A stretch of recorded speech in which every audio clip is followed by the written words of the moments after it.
Hello everyone, it is me, Coffee Stitcha. Hope everyone's doing okay. This is going to be a very quick sort of whip and StitchMaynia update video. I am currently in the process of winding a bobbin. So as some of you know, or as I think most of you should know, I am, okay. I had to revise my StitchMaynia plans, because of work, which is slowly but surely getting better. I think by June everything will be great. Oh,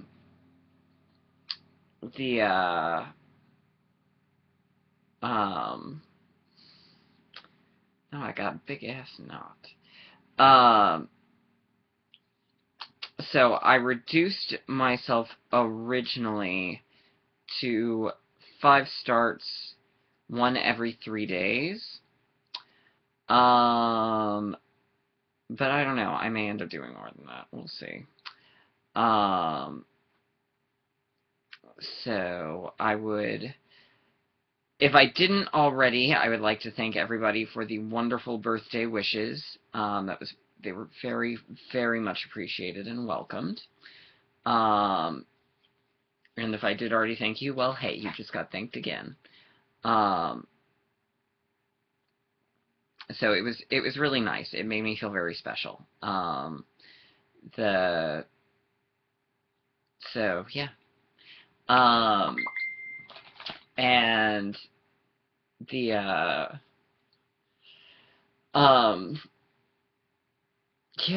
whew, I'm tired. I was up at 3:30 this morning. So the first one that I have to update, which was my first project and is currently my work project, because I get an hour for lunch, so I'm stitching while I'm at lunch, is the Little Stitcher Wizard of Oz.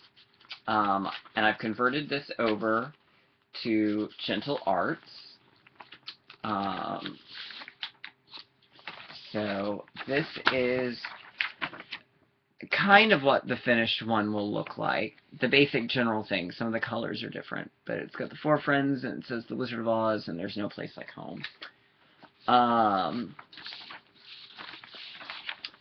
So I'm here. I've got Scarecrow and, Tin Man and Lion done, and part of the Yellow Brick Road.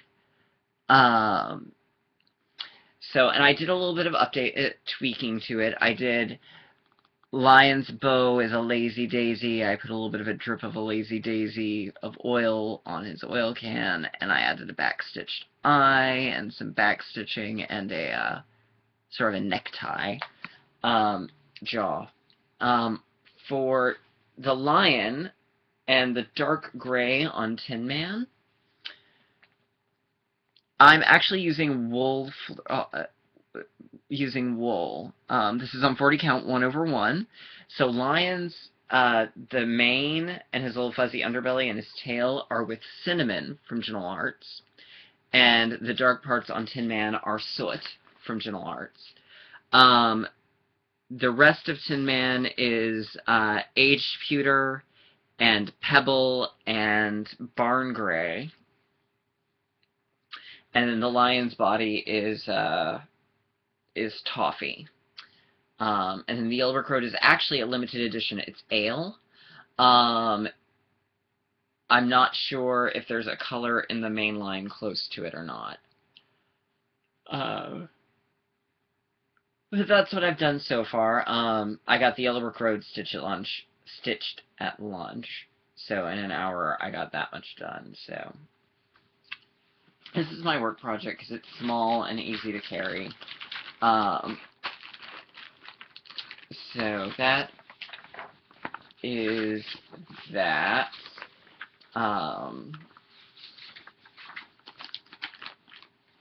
So I think my next step will be to resume the, I don't know, I may try and get the words started. and get Place Like Home. Or I may do the filigree. And the filigree, for those curious, is going to be Grape Leaf, which is sort of a green color. And No Place Like Home is going to be done in Ruby Slipper. And then the title is going to be done in a limited edition called Rio Carnival, which is sort of a purpley color. So that is that. And then yesterday I started, and I did not get very far, but I did start, and I did there on Paradise Lost, which is the top of the Tree of Life. So, and I'm about to start in on the pears. Kind of interestingly, this chart uses pears instead of apples. There is some contention over what the forbidden fruit actually was. I believe that it's mostly in the European, I hate to say mythos because it's not really, because it's not a myth.